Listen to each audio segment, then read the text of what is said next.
is Karila with Metal Life magazine. I am here at the very huge Hollywood Palladium, but I think it is quite the appropriate setting for In Flames. I'm here with Niclas. How are you doing, sir? Hello there. I'm all good. Good. You look very well rested. Has the tour life been treating you well? You certainly don't look beaten down yet.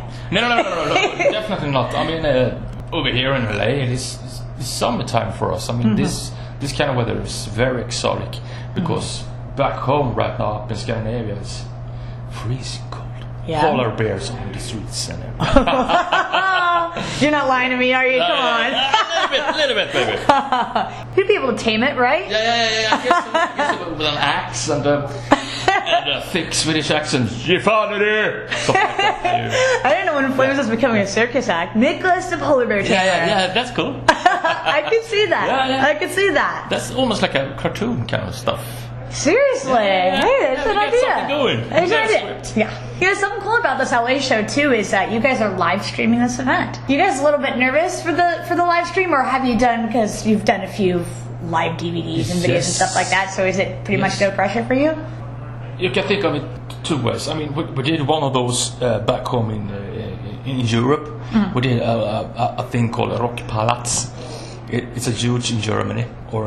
We perform every night, and we can't just think of, oh no, tonight is gonna be this. Right. We're gonna play very, very bad. So we're just gonna go up there and just do what we do.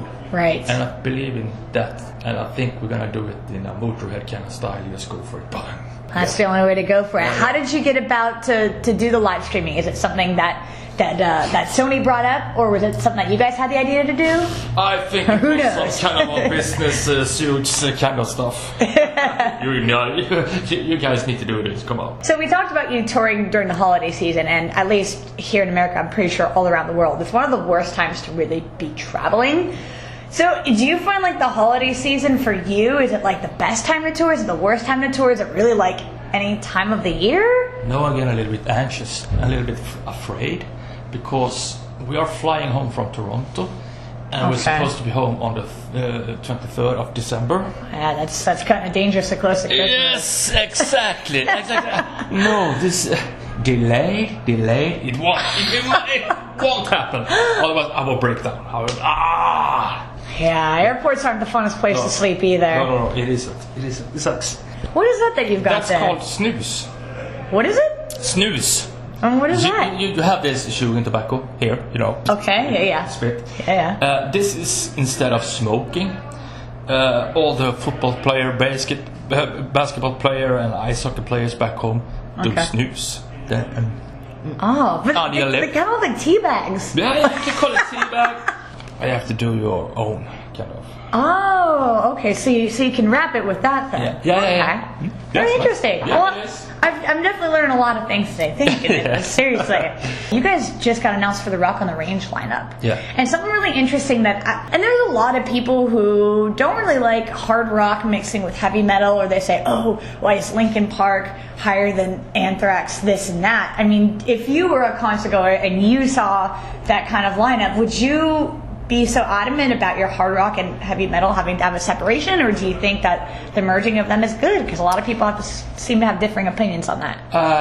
Let me put it this way. Back in the 80s, when I discovered metal, I was so hardcore. I was really into Merciful Fate, King Diamond, Candlemass, Savatage, all that darker heavy metal style. And then all of a sudden I heard a Run DMC.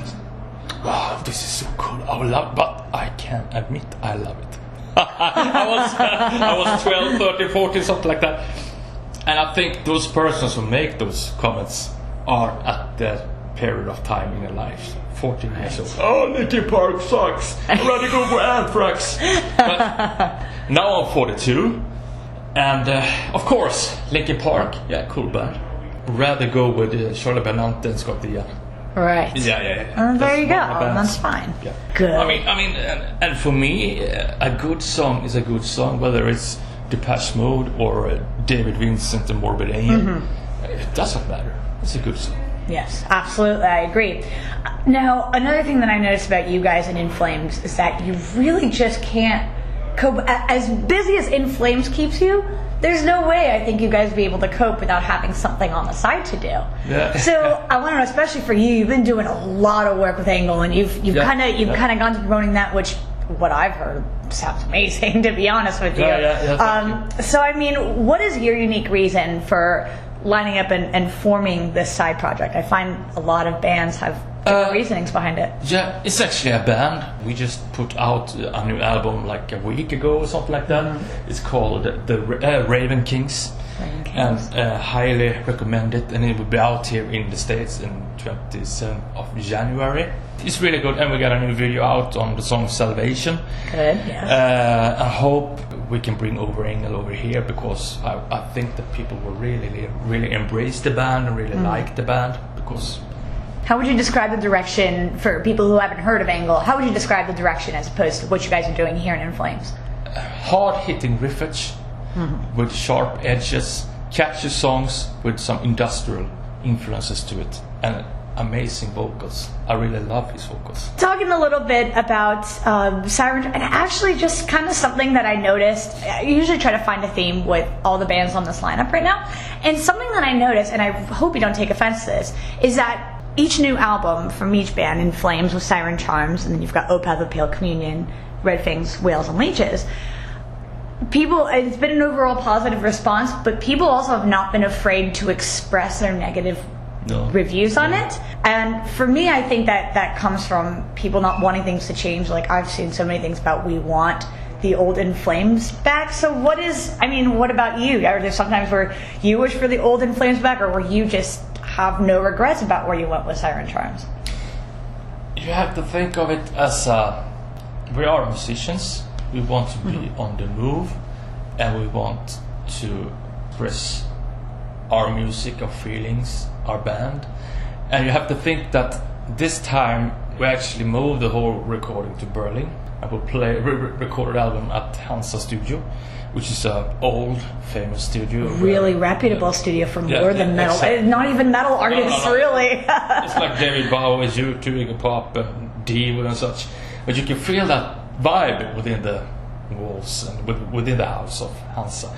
And actually being in Berlin during that period of time, November, December, kind of shine through within the recording, because from where the Hansa studio was, it's like 200 meters from where the wall used to stand. You know, the wall. Oh my god, seriously? East meets west.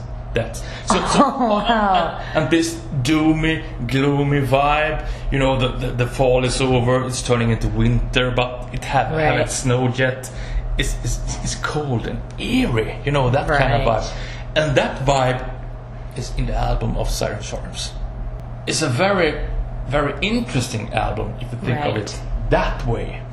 And we as a band are very brave to do such a thing, to take those elements, those inspiration into the recording and actually do something with them. I mean, we could be home in Gothenburg or Stockholm, a traditional In Flames album, if you know, But I think all the old ingredients who used to be in the old stuff is still intact, but maybe in another clothes.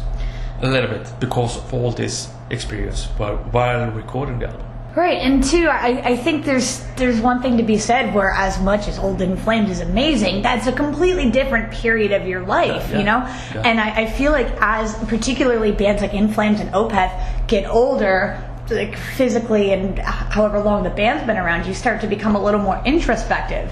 And being older and wiser, you're more aware of historical context. You're aware of what you want as a person, rather than being this young 20-year-old who just wants to play loud and fast.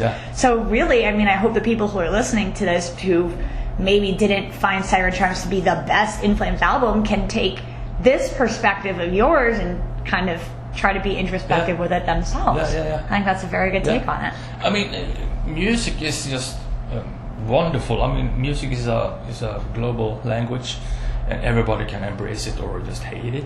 So it's so easy. Oh, this album sucks, blah blah blah, and so on. But hey, give it a chance. Just listen to it and try to embrace what we just did here. For us as a band, it's a huge step, and actually the whole recording process was just also. And as I told you before, with this vibe burning. Right. That vibe is, I mean, that vibe that you described was as eerie as when you hear about Black Sabbath, like getting their start because of the factory industry at Birmingham. I mean, it's really no different. It does actually, and but anyway, we put our hearts into that new album and really embraced it. Right. Yeah. And I guess my last question for you is, I saw a really funny video of you guys playing FIFA, and I remember Daniel kind of mentioned that you guys have friendly competition. So who kicks the most ass at FIFA? It depends. I think that Peter is the winner now. Okay. But if you would ask me tomorrow, I think that Daniel would kick his ass this night. So it's like they're very close to each other. Yeah, I've heard that you guys enjoy that. And it's good that with all the introspection that you guys do on albums like Siren Charms, you can let loose and have a little fun. Yeah, of course. We're really excited for this tour. Thank you so much, Niclas, for talking to us here on Metal Life. Look forward to the show. Thank you.